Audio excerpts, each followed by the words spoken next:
Bienvenue dans cette série de vidéos. C'est parti pour une série d'astuces qui vont vous permettre à gagner énormément de temps sur Excel, étant donné que nous passons beaucoup de temps sur ce logiciel.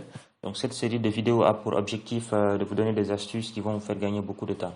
Alors cette première vidéo va nous permettre de voir comment est-ce qu'on peut paramétrer de façon automatique la police, la taille de la police, le nombre de feuilles de calcul qui apparaissent dans notre logiciel, ainsi que le thème qui sera utilisé.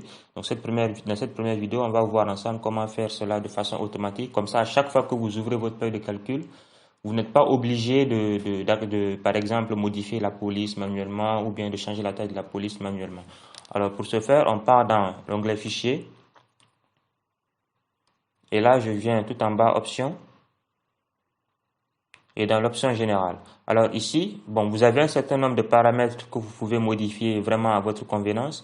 Mais moi, je vais m'attarder ici sur la police. Donc, si je veux, par exemple, définir la police times comme police par défaut, donc je viens là.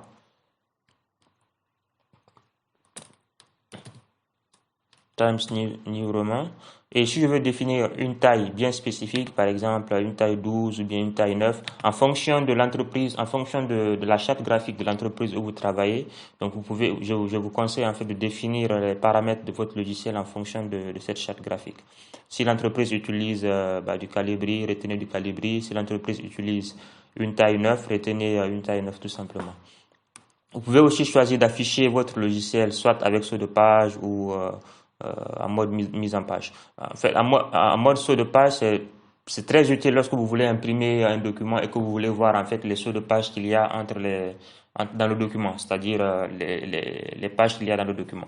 Alors ça, je vous conseille surtout de le faire lorsque vous voulez imprimer le document, mais lorsque vous êtes en train de travailler, je vous conseille de garder ça en mode affichage normal. Alors en plus, vous pouvez choisir, par exemple, moi dans mon logiciel, je l'ai paramétré de telle sorte que je n'ai qu'une seule feuille qui apparaît dans ma feuille de calcul, dans mon classeur, pardon. Donc, par défaut, Excel, lorsque vous ne le paramétrez pas, je pense qu'il y a 3 feuilles qui apparaissent à chaque fois que vous ouvrez votre classeur. Alors, bien trop souvent, on n'a pas besoin des 3 feuilles de calcul. On a besoin peut-être que d'une seule feuille et donc on est obligé de supprimer à chaque fois les 2 autres feuilles manuellement, ce qui est aussi très embêtant.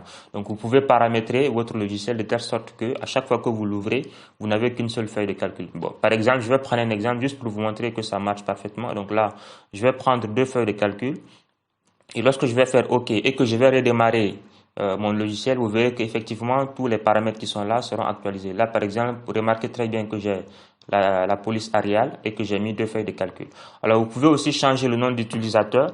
Donc, par exemple, si vous avez fait un travail ou bien si vous avez confié un travail à un junior et que vous voulez envoyer le travail au nom de l'entreprise, donc parce que si le PC sur lequel le travail a été fait est paramétré au nom de la personne qui a travaillé dessus, c'est le nom de la personne qui apparaîtra ici.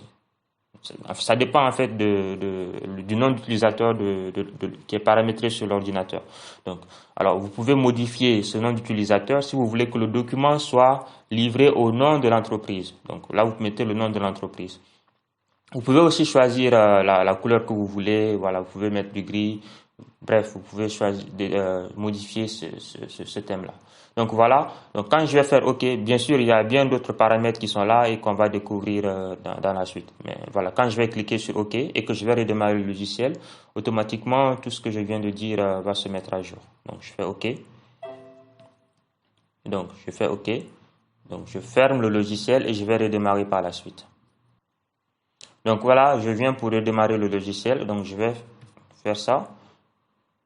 Et donc là, vous voyez qu'effectivement, au début, j'étais en Times. Là, au début, j'étais en Arial et là, je suis en Times. Et là, vous voyez que j'ai 2 feuilles de calcul, en fait, qui apparaissent dans mon logiciel. Donc, je vais revenir à l'état initial où j'étais parce que, voilà, moi, je préfère garder une feuille de calcul. Comme ça, si j'ai besoin de plus d'autres feuilles de calcul, je n'aurai simplement qu'à les ajouter moi-même. Donc, je fais OK.